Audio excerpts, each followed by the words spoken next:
Hello friends, स्वागत है आप सभी का सीबीबी आर्ट क्लास में। 2026 में समाजशास्त्र का पेपर कैसे आएगा, किस तरह से क्वेश्चन पूछे जाते हैं, उसका एक प्रारूप मैं आपको दिखाने वाला हूं। सेम टू सेम ऐसे ही पेपर आपका आएगा और अच्छे तरीके से मैं आपको समझा दूंगा। दोस्तों, आपसे वादा करते हैं कि आपका लगभग 2 महीने में पूरा कोर्स कंप्लीट करवा देंगे और अच्छे तरीके से भी आपका रिवीजन करवा देंगे।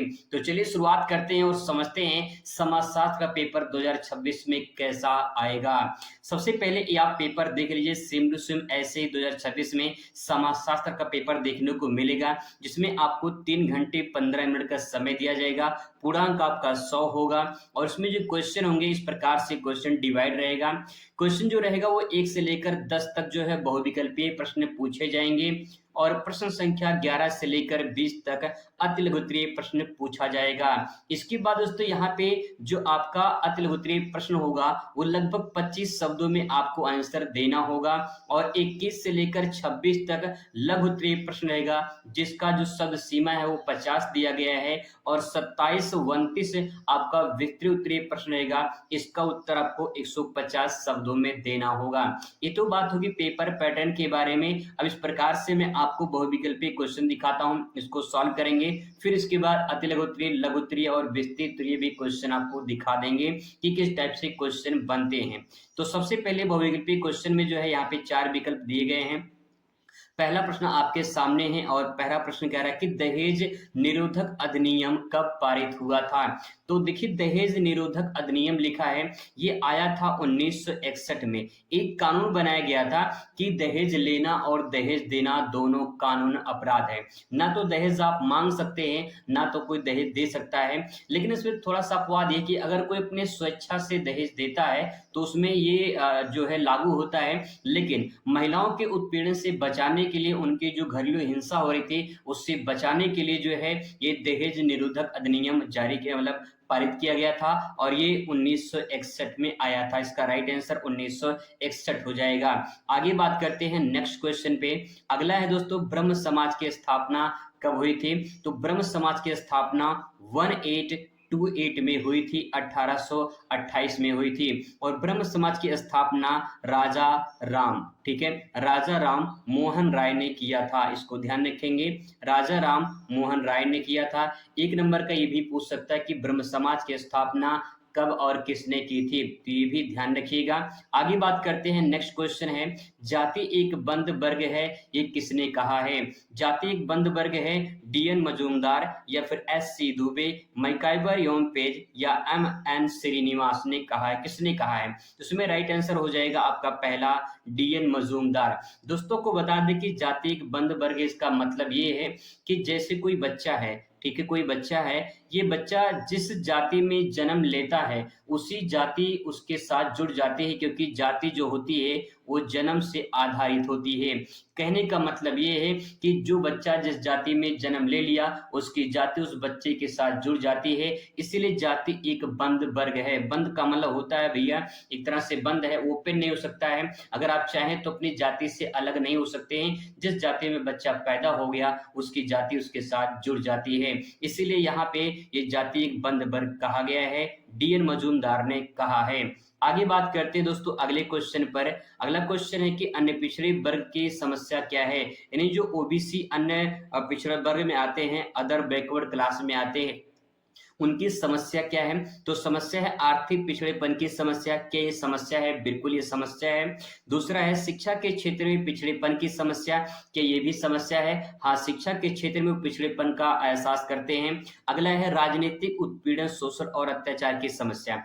राजनीतिक दृष्टि से देखा जाए तो उनका उत्पीड़न भी होता है, शोषण होता है, उनके साथ अत्याचार होता है, तो ये भी एक समस्या है। इसमें राइट आंसर ये सभी हो जाएगा। दोस्तों मजेदार बात एक ये है यहाँ पे कि अगर किसी भी सब्जेक्ट में लास्ट वाला ऑप्शन अगर ये सभी दिखाई दे तो 99% आपका ये सही वाला जो चौथा वाला ऑप्शन होता है ये हमेशा सही होता है। छोटा सा ट्रिक है, आप इसे आजमा के देख लीजिएगा। किसी भी क्वेश्चन का जो लास्ट वाला डी वाला ऑप्शन होता है जिसमें ये सभी लिखा हो वो 99% आपका सही होता है। 1% कभी मिस्टेक हो सकता है, अन्यथा पूरा आपका सही होगा। ठीक है, अगले क्वेश्चन में बात करते हैं, क्वेश्चन नंबर 5 है, निम्नलिखित में से कौन भौगोलिक पर्यावरण का तत्व है?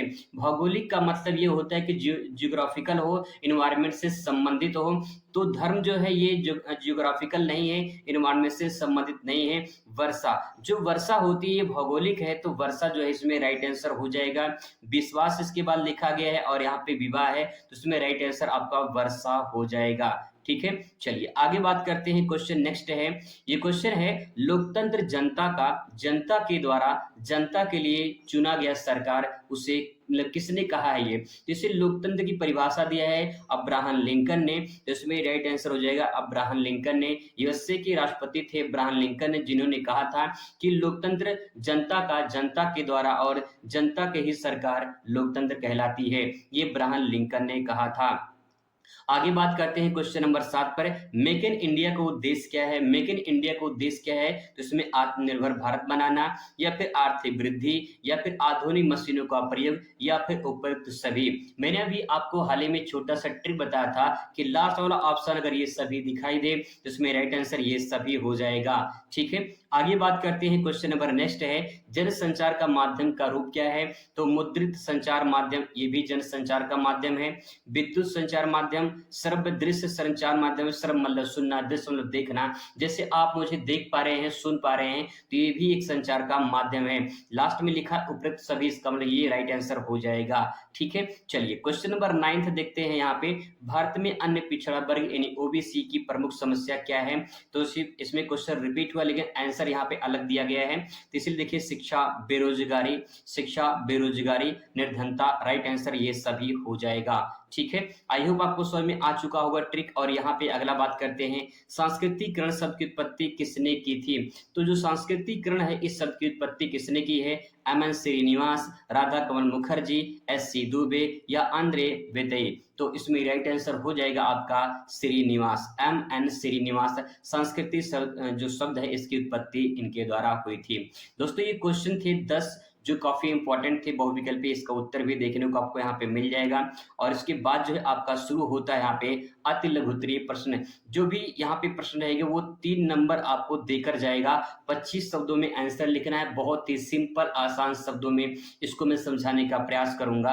तो सबसे पहला क्वेश्चन यहाँ पे पूछा जैसे कि समुदाय क्या होता है, जन्म दर से आप क्या समझते हैं, विनिमय से आप क्या समझते हैं, जाति और वर्ग में अंतर स्पष्ट कीजिए, क्षेत्रवाद का क्या अर्थ होता है, सामाजिक संरचना से क्या आशय है, आधुनिकीकरण से क्या आशय है, और फिर ऐसे ही प्रेक्षण पद्धति के 3 उद्देश्य बताइए, दबाव समूह की अवधारणा बताइए, सोप ओपेरा क्या है, समुदाय क्या होता है। इस प्रकार से यहाँ पे इसका आंसर हम लोग लिखेंगे, अभी समझेंगे। तो 20 क्वेश्चन यहाँ पे जो 20 नंबर क्वेश्चन है यहाँ तक जो है आपके अति लघुत्तरीय क्वेश्चन होते हैं। आइए 2-3 क्वेश्चन समझने का प्रयास करते हैं ताकि जो है आपको डेमो क्लास में पता चल जाए कि कैसे यहाँ पे आपको शिक्षा मिलेगी, यानी कैसे आपको यहाँ पे पढ़ाया जाएगा। सबसे पहले देखिए यहाँ पे लिखा है समुदाय यानी कम्युनिटी।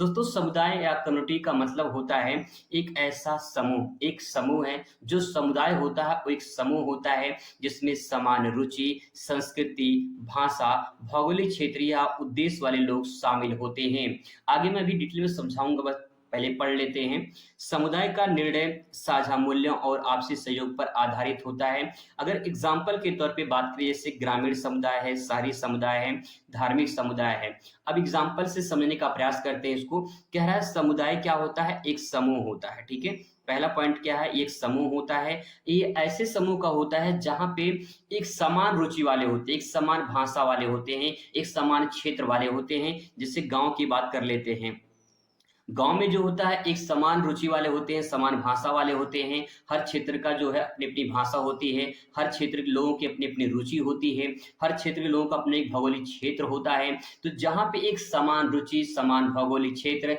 समान भाषा के लोग दिखाई दें उस क्षेत्र को समुदाय कहा जाता है।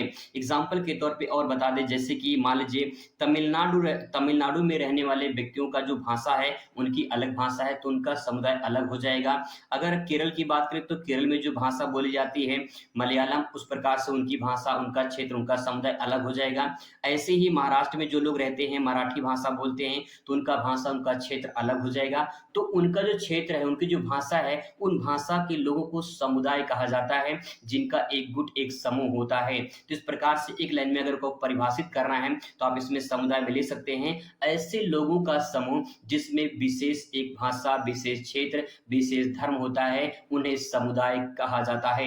आई होप दोस्तों आपको समझ में आ चुका होगा। अब बात करते हैं नेक्स्ट, जन्म दर क्या होता है। बहुत ही सिंपल परिभाषा पूछा गया है, जन्म दर यानी बर्थ रेट क्या होता है। बहुत ही सिंपल भाषा में आपको समझाने का प्रयास करेंगे। यहाँ पे लिखा गया है कि जन्म दर जो होता है यानी बर्थ जो रेट होता है, किसी क्षेत्र में, ठीक है, किसी विशेष क्षेत्र में प्रति 1000 व्यक्तियों पर एक वर्ष में जन्म लेने वाले शिशुओं की जो संख्या होती है, उसी को जन्म दर कहा जाता है। एग्जाम्पल के तौर पर बात कर लेते हैं, जैसे मान लीजिए आपके परिवार में 10 लोग हैं, ठीक है, 10 लोग हैं। इस 10 लोग में से एक साल में मान लो 2 बच्चों की जन्म होती है, तो जितने बच्चों का जन्म हुआ है वही आपका जन्म दर कहलाता है। इस बात को परिभाषा अपने शब्दों में बयान कर सकते हैं। इसका फार्मूला होता है जन्म दर बराबर संपूर्ण जन्म की जो संख्या होती है बटे कुल जनसंख्या और इंटू मतलब मल्टीप्लाई कर देंगे, गुणा कर देंगे 1000 से। तो इस प्रकार से आप फार्मूला भी ले सकते हैं, अगर नहीं लिखेंगे कोई जरूरी नहीं है कि फार्मूला आप लिखें, ठीक है। इस प्रकार से आप समझ रहे होंगे। बात करते हैं, यहाँ पे विनिमय दिया गया है। विनिमय, विनिमय मतलब होता है लेन देन करना, अदला बदली करना या किसी वस्तु का आयात निर्यात करना। जैसे विनिमय लिखा जो है किसी संस्था, सरकार या संगठन द्वारा बनाए गए नियमों या कानून को संदर्भित करता है। इसमें समाज में अनुशासन व्यवस्था को बनाए रखने के लिए लागू किया जाता है। हम कह सकते हैं कि विनिमय जो होता है, जैसे पर्यावरण विनिमय, व्यापार विनिमय, सरकारी नियम जो होते हैं, इसके आधार पे। अगर सिंपल भाषा में एक लाइन में आपको समझा दूं, बस आप इतना समझ जाइए कि कोई भी चीज हो, कोई भी चीज, एनी वन, कोई भी चीज हो जिसका आदान प्रदान किया जाए, जिसका क्या किया जाए, आदान प्रदान किया जाए या फिर लेन देन किया जाए, उसे विनिमय कहा जाता है। विनिमय ये अर्थशास्त्र की भाषा है, ठीक है। ऐसे ही यहाँ पे क्वेश्चन है, जाति और वर्ग में क्या अंतर होता है। तो आइए इसको भी फटाफट समझ लेते हैं, जाति और वर्ग में क्या अंतर होता है। तो देखिए, जाति जो होता है वो जन्म पर आधारित समूह होता है, यानी अगर कोई बच्चा जिस जाति में जन्म ले लेता है, वो जाति उस बच्चे के साथ जुड़ जाती है। अर्थात ये जुड़ा कैसे, जब बच्चे का उस जाति में जन्म हुआ, इसका मतलब ये है कि जाति जन्म पर आधारित होती है, पहला पॉइंट। दूसरा जो वर्ग होता है, जिसे क्लास कहा जाता है, ये आर्थिक, शैक्षिक, पेशेवर आधार पर बना समूह होता है। अगर मैं आपको एग्जांपल से समझाऊं, बस आप इतना समझ जाइए, जाति जो होता है वो जन्म पर आधारित होता है, यानी जो बच्चा जिस जाति में जन्म ले लिया, उसकी जाति उसके साथ जुड़ जाती है। अब जब बच्चा बड़ा हो जाएगा, जब बच्चा बड़ा हो जाएगा तो अब वो वर्ग को प्राप्त करेगा, यानी कहने का मतलब ये है कि वो उच्च वर्ग में जाएगा कि मध्यम वर्ग में जाएगा कि निम्न वर्ग में आएगा।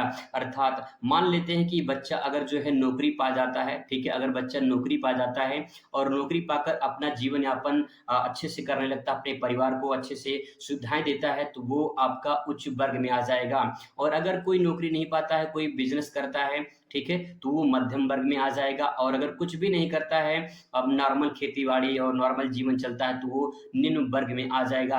यानी वर्ग दोस्तों अर्जित किया जाता है, ध्यान रखेंगे, वर्ग को प्राप्त किया जाता है, अर्जित किया जाता है। और जन्म होती है वो आपकी जाति पर आधारित होती है, ठीक है। आई होप आपको एक लाइन में समझ में आ चुका होगा। यानी वर्ग को आप प्राप्त कर सकते हैं, ठीक है। जैसे आप बोर्ड पेपर देने वाले हैं तो आपका फर्स्ट क्लास आएगा या फिर सेकंड आएगा या फिर थर्ड आएगा, ये डिपेंड करेगा आपके ऊपर, जब आप उससे प्राप्त करेंगे। जब प्राप्त कर लेंगे तो आपका जब रिजल्ट आएगा, तो अगर फर्स्ट में आएंगे तो आप उससे प्राप्त करेंगे तो आपका नाम आएगा कि आपने प्रथम क्लास में पास किया है, यानी फर्स्ट डिवीजन। और अगर आप सेकंड डिवीजन में पास करेंगे तो सेकंड का नाम आएगा। यानी वर्ग जो होती है वो अर्जित की जाती है और जाति जन्म पर आधारित होती है, सिंपल, ठीक है। तो दोस्तों इस प्रकार से आप इसे देख सकते हैं, परिभाषा यहाँ पे सब कुछ दिया गया है। और ऐसे ही इंपॉर्टेंट क्वेश्चन आपको देखने को यहाँ पे मिलेंगे। यहाँ पे मैं आपको और दिखा दे रहा हूँ, जैसे कि यहाँ पे देख पाएंगे लघु उत्तरीय प्रश्न है, 50 शब्दों में इसका आंसर देना होता है।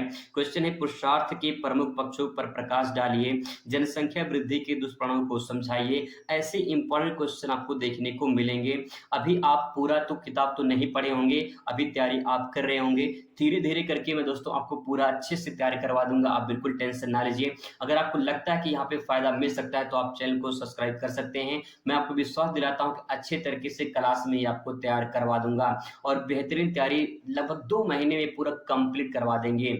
मुलाकात करते हैं नेक्स्ट वीडियो में नए टॉपिक के साथ। Thanks for watching.